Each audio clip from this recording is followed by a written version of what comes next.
Rıza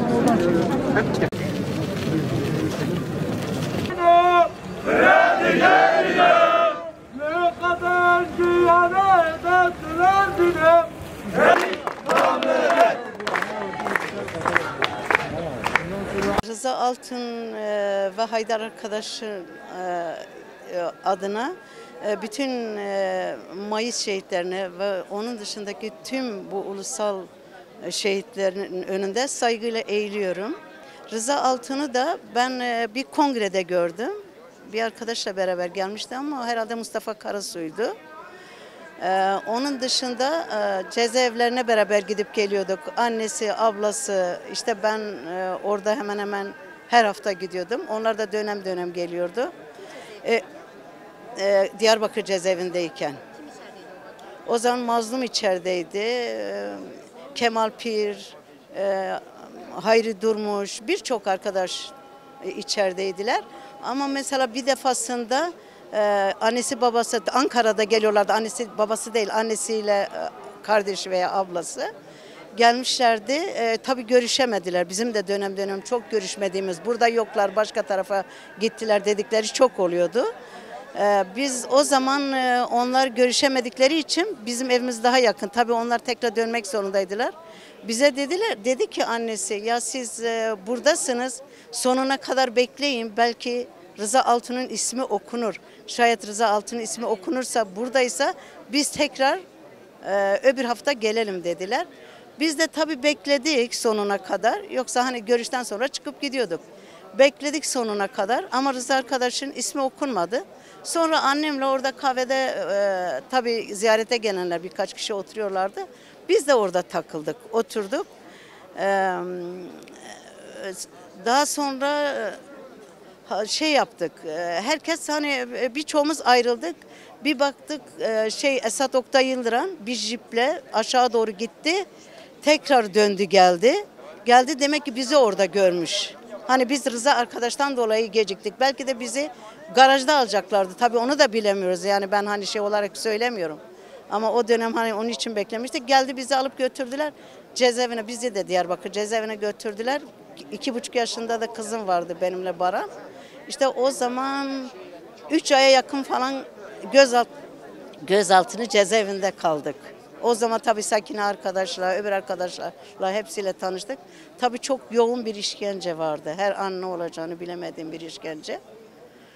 Yani onu hani anlatmaktan çok yaşamak lazım. Onurlu bir barıştan yanayız. O barışın olmasını istiyoruz. Yani elimizde gelen bir şey varsa yapmak da isteriz. Ama halk ve kendimiz olarak yani devlette biraz kaygılarımız var. Ama tahmin ediyorum ki onlar da herhalde demek ki bu savaşın son bulmasını istediler ki, hatta diyebilirim ki kendileri ilk adım attılar gibi, yani bu barış sürecinin olabilmesi için. İnşallah her şey iyi olur. Daha fazla annelerimiz ağlamaz. Kardeşler veya halkımız daha fazla zulüm veya bilmem işte bu sıkıntıları, bu şeyleri görmez. Güzel günlere doğru inşallah gideriz, onu diyebilirim. Ya devlete çağrımız şu, yani mutlaka kendi aralarında bir şeyler vardır ama onun dışında da mesela biz diyelim ki işte onlarla eşit şartlarda yaşamak isteriz. Bizim haklarımız neyse haklarımızın verilmesini isteriz. Şu ana kadar birçok şey inkar edildi. O inkar edilen haklarımızın bize geri verilmesini istiyoruz. Yani onların adım atması gerekiyor. Tabii Sayın Abdullah Öcalan'ın da ona da daha farklı imkanlar tanınmalı, tecrit kalkmalı. Gerekirse hatta bu umut hakkı deniyor. O umut hakkının şey yapılması gerekiyor. Cezaevindeki arkadaşların tahliye olması gerekiyor. Çok hasta var. Hatta hiç yani belki yani orada yatanlar bunu hiç hak etmemişler, ömürleri geçti. Tabii ki istiyoruz yani en azından onların da tahliye edilmesini, cezaevindekilerinin daha sonralarda diğer haklara verilmesini istiyoruz. Haydar arkadaş bedel ödeyen 38'de çok büyük kayıp veren bir ailenin evladıdır. Duygulanıyorum. Dolayısıyla ben annesini, kız kardeşini falan, eniştesini tanıyorum. Hakikaten değer ailesidir. Bizim eve çok gelip gitmiş. Bir de böyle sobanın arkasına oturup ısınmaya çalışıyormuş. Annem anlatıyordu. Annem ona benim tonum diyordu. Biraz tombul da herhalde. Benim tonum diyordu ona. Büyük bir kayıp.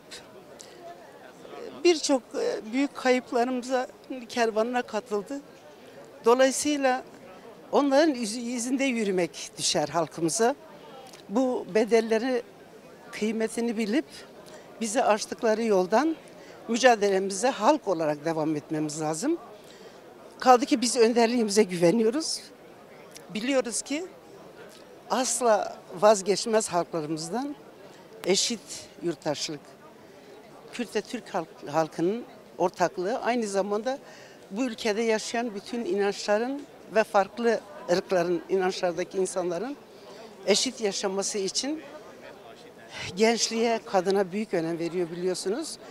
Yani demokrat, ileri bir ülke olacağını bekliyoruz, umuyoruz. Çünkü önderliğimizin hasreti de bu, mücadelesi de bu. Ya devlet içinde de sanırım, devlet ve sistem içinde, yönetenler içinde de ranttan beslenen kesim var.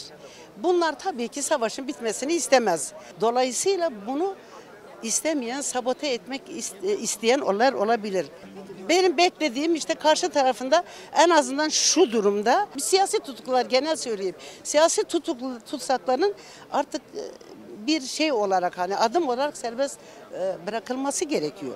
Bakın, önderliğin ortamının kendisinin isteği doğrultusunda nasıl, nerede, ne şekilde kalıp ne şekilde kendi tabanıyla, kendi arkadaşlarıyla rahat buluşabiliyorsa onun vereceği karar önderliğin kararı doğrultusunda ona ortam sağlanmalıdır. Şimdi ben neyi tarif etsem olmaz.